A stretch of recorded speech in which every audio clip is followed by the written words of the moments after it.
Hi, Ricky Matega here, and in this section we're going to cover email copy. Now, if you did not watch the sales letter copy video, then please stop this video and watch that first, as the elements I'm going to talk about right here pertain much to sales letter copy as well. So let's move on. What are we going to learn today? Well, we're going to learn in this video why the subject matters the most. And that may sound silly, but we're going to dissect it a little bit. We're going to talk about the body. Okay, long versus short email copy. How do we figure out if we should write a long email or a short email to get to the point? Okay, we're going to talk about what not to use in your email copy, so like the do's and don'ts. I'm also going to show you how to offer bonuses, and what makes what will give you the best conversions in your email. Then I'm going to talk about JV email copy. So whether you are introducing yourself or your product to a JV, or you're sending out a blast to a JV list, I just want you to be aware of some points. Okay? So let's move on. Okay, first we're going to talk about the subject. Alright, so the subject follows the same rules as sales copy headlines. Now, what do I mean by that? If you watch the sales letter video, like I'm asking you to, you will see that you should take 50% of your time on the headline itself and 50% of the time on the copy itself. So I know we can't do that for each email, but it really follows the same principles. You want to intrigue curiosity in your subject. All right, so like how to rank on top of Google Post Panda, or something like that, or like I want to put like, how do you make $1 million in like 10 days? Just that's like kind of stupid. But like, you want to intrigue curiosity in your subject, okay? And you also want to lead the visitor into the email copy. Now, this sounds like this sounds simple, but it actually, you would be surprised how many marketers break this rule. All right, the whole idea of direct response marketing, okay, say you were mailing stuff in the mailboxes, is to stand out of all the letters so that you could, so that your postcard or your letter gets open, right? That was in direct response marketing. Well, there's no different from email copy, okay, or email marketing. You have to have an impactful or impactful interruption.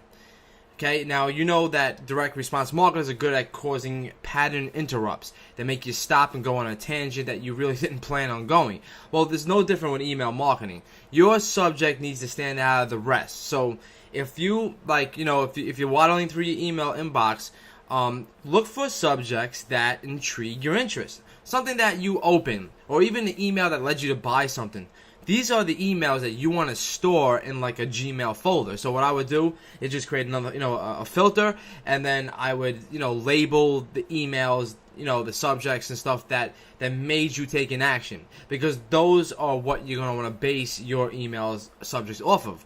Of course, you're going to tailor it to whatever product or promotion you're doing. So now the subject is very important. And if your subject is not good, your it doesn't matter how good your email copy is, it'll never get read. Now, long versus short email copy. Now, this is a controversial subject, just like I explained in sales letter copy, but it boils down to the product that you're promoting or the product that you're selling. How much explanation does it need? Okay. If it's like a high ticket item, then of course you're gonna want to list the benefits, the features. You're gonna want to make mini sales letter copy inside of the email, but you don't want to take away from the main copy on side of the sales page that will get the person to buy. All right, but you just want to you really want to put out the benefits and why they should go visit the sales page. Okay, so you can do that and you can do that with long copy or short copy, but okay, if you're selling like something that's only like $10, $15, maybe $19, short email copy is totally fine, because then you just got to get to the point and then lead them to the sales page. Let the sales page do the rest. So it really depends on what kind of promotion you're running. Also, now you want to make sure that you make an important promise early on, and you want to support the headline. So what I mean by that is you want to support the subject, the same exact thing as if you were in sales letter copy, that you want to support your headline with an open paragraph. Well, the same thing here. You want to support the subject. Why you made me open that email, so it better have something really good, early on that makes me want to click. All right. So it's important to remember to be ultra specific and stay laser focused. Don't go on a tangent, talking about stuff that has nothing to do with what you're trying to promote or what you're trying to sell, unless it's an email that's geared towards just, providing value and content. And then if you're not really selling nothing, then you can go on whatever tangent you really like. It's an email. Some people like that, some people don't like that. But when you're selling through email, it's important that you stay focused on what you're promoting, its features, its benefits, etc. And it's important that you also make a strong call to action. Now, my friend Omar Martin found out that by actually putting background orange and background yellows on his link inside of the email marketing program, they got better click-through rate. Now, I haven't tested that personally, but he said that it increases click-throughs by 20 to 30%, which was, pretty good. But the point is that you want to lead the person to a strong call to action. Use squiggly lines and arrows to point to a link. Make sure they see the link early on. You don't want to have the link embedded in long email copy all the way on the bottom. You want to put it like 3 or 4 times, okay, and break it up. So you want to make sure that strong call to action is always there. All right, and you're gonna want to support your promotion copy directly.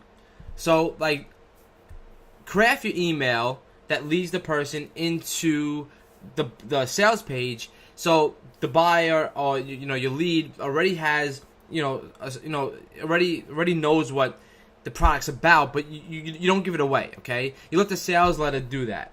So what I do is I'll take like an email swipe copy and I'll make it my own. I'll rewrite it. I'll intrigue curiosity. I'll put the benefits down there, and then I'll put a strong call to action for the link, and then I'll let the video or on the sales page or whatever take that action. I support it directly so that I let the sales letter do what it has to do, okay, which is, create the sale. So it's important that you realize this when crafting any email. Now we're going to talk about what not to use. So, okay, what exactly is spam? Now, spam is talked about very loosely in this industry now, okay? It's kind of getting overhand. Okay, spam used to be those buy 100 pills of Viagra cheap online, or enlargement or stuff like that. Now spam could be just because you don't like the person. Sending me spam. It's easy to click that spam button, right? Well, and spam is also created by signing up to something, forgetting about it totally, that what you signed up for, and then you get this email from John Johnson like, who is this guy? Oh, he must have bought my name from an email as spam. Well, spam is basically something that is BS, something that would ruin your day. Okay, it would take you on a direction that you would not care for, and therefore what you do is just unsubscribe. But however, you can learn from spam. All right, and yes, I actually like spam. I like getting spam emails in my inbox. I store them away in my spam filter, and then I take the ones that I like and I put them in a folder that I can look at. And why do I do that? Well, I like to see what is working for them. Okay, now what do you mean? Like, what is working for them? Spam. It should not be working. Well, that's where you're wrong. All right, spam artists are very good. Okay, they know by the law of averages. Okay, that even they're in the spam box, they're still going to be able to extract your money. And this is why I read spam, because it gives me ideas of what is working for them, and how do I turn it around and make it legitimate for myself. So that's just a important thing, a important point to give you. All right, words and grammar. Now, I am no grammar expert by any means. Okay, of course you're going to want to make sense. That's number one, make sense. And you're also going to want to be able to speak the lingo of the person you're targeting. Okay, so I spoke about that in sales letter copy, how lingo, okay, and terminology is so important. So if you're doing an email about weight loss and stuff like that, you're gonna want to speak their language. If you're writing an email about a tech product, you're gonna want to know what microbytes are and and microchips and all that other good stuff, right? So right, and that's what I mean about words and grammar. I'm not really meaning about spelling, because the spell checks everywhere now. So anyway. Deception and BS. All right, don't ever do that. It just does not work. I mean, like, you can be deceptive and make a few sales, but at the same note, you're gonna piss off people. They're gonna click unsubscribe. They're gonna click the spam button. I mean, I'm talking about, like, you see those emails. Ticket ID 12654, account access for email at email.com, or whatever. All right, deception never leads to long-term business or sales, and that's what not to do. Also, you do not want to put guarantees that you can't keep. So basically, if you offer anything in an email address, you have to deliver. Okay, you don't want to glorify something or an email promotion and say the product does not deliver, because then that pretty much says that you're BS. You're just trying to get my money. I'm gonna probably unsubscribe from you or hit the spam button just because I don't like you. And that's what that kind of means, and that's what I'm getting at there. All right, let's move on. You want to offer bonuses. Now, that's very important. Okay, finding parallel products or services, and be in parallel with the product you're promoting, or if it's your own product, what could you give extra? All right, and I should have reversed be creative and use deadlines, because they both are almost the same. You want to be creative, you want to be creative in what you offer. Okay, like here, for instance, my friend Chris Munch. You probably heard of him. He's a pretty big seller on the Warrior Forum. Okay, what he does is he offers a point system. So now if you buy through his link, he will award you points, all right, and then, provide you with high-ticket items. Now, that's very creative. So instead of finding a bonus for every single product, that's parallel, he created himself a time saver. Said, I'll even give you 1 hour free, consultation. You have to earn X amount of points. So that's what I mean about being creative. And the use of deadlines is that you want to create scarcity. You want to create urgency. This bonus will only be available for the next 7 days. Okay, once 7 days is over, I cannot offer you this bonus. Or sale ends today. Use deadlines. Okay, you want the people to get out of that email and over to the product. Okay, so deadlines are very effective. Okay, let's talk about JV email copy. Okay, now, I learned something when I was working for Mike, and, I asked him a while back. I was like, how do you talk to JVs when you have a product and you don't have anybody to promote it? How do you get them to promote your product? Okay, you have no relationships, no reputation. What do you do? And he says, well, he was in a situation like that a long time ago, okay, before, he got known for his butterfly marketing stuff. And he said the best way to do it is that you should introduce yourself as you would introduce yourself for any relationship. Okay, you're not going to walk up into a supermarket and be like, see a hot girl or a hot guy if you're a girl, and hey, you jump on your knees and be like, would you marry me, and hand him an orange or something, stuff like that. You're not gonna do that, right? It's just absolutely retarded. So the same thing goes when you're introducing yourself. So I get private messages in the Warrior Forum and in my email that says, hey, killer product coming out. If you don't know me, my name is Johnny. Here's what I got. Here's my sales page. Here's the offer links. Hope to see you on board. Sometimes I could care less to even look at it. To be honest with you, I don't even know who Johnny is.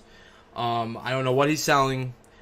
Basically, he just solicited me straight up for an offer, and that's kind of like spam to me. Even though it's not really. See, that's what I mean about loose terms. It's not really spam, but it's spam to me. Okay, so what you would do is hey, my name is Ricky. I have a professional SEO software that I built, and I see that you have a line of parallel products, and maybe we can get together and do some kind of cross promotion. Just contact me back if you're interested. That is an introduction to what you have to offer. Okay, what's in it for them is there too. You have you have parallel services and products. Okay, that's what's in it for them. So you get a response back and say, oh, hey, Dan, thanks for contacting me. I'm glad you took the time out your day to reach me. So I have this product, blah, blah, blah, blah. It does niche blogging. It puts up websites in 5 or 10 minutes straight. I think your customers would really like this. I can provide you a demo or demo access. Here's a link.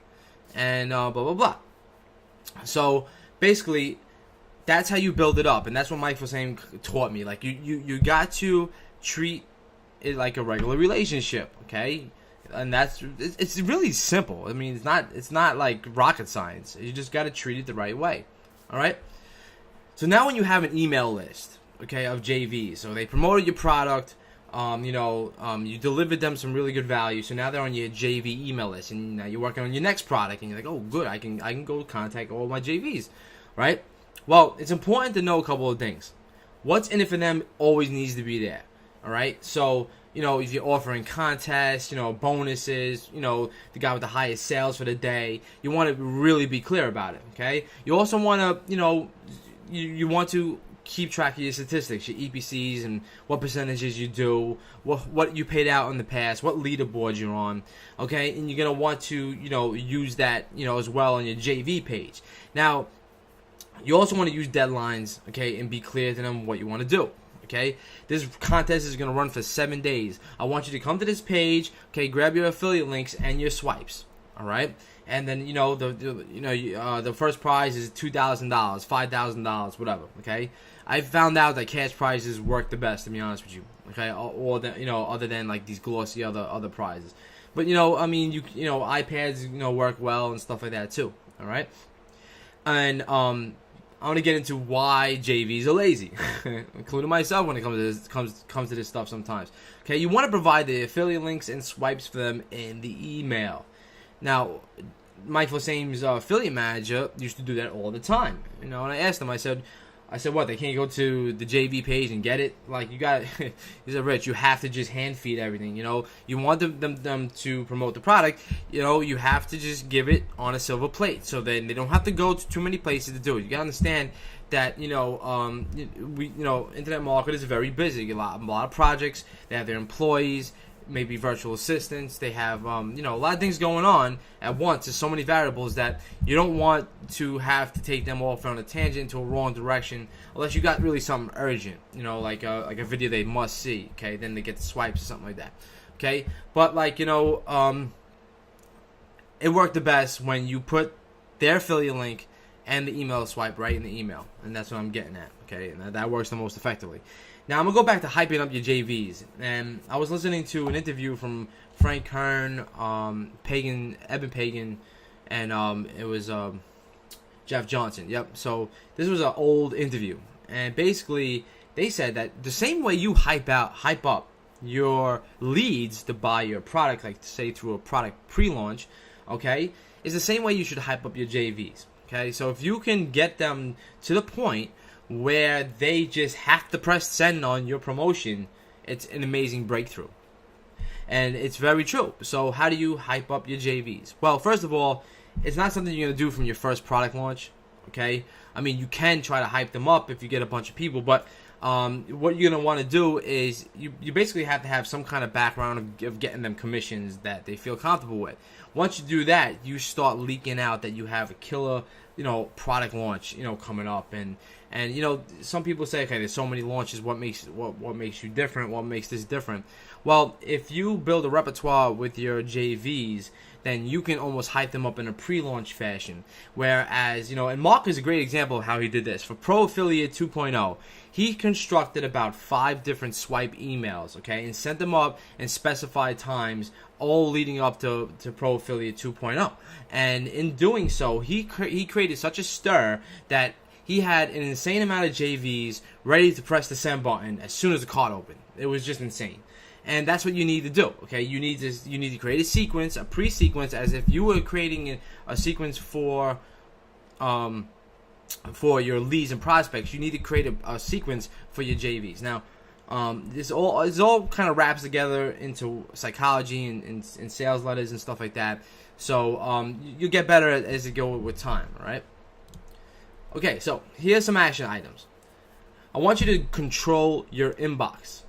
Okay, so what I mean by that is, filter things that you don't see, that you don't care about to see, but you want to browse through eventually. You can just do a filter, then click, skip inbox and label as in Gmail, All right, and I don't know how the other programs work, but whatever.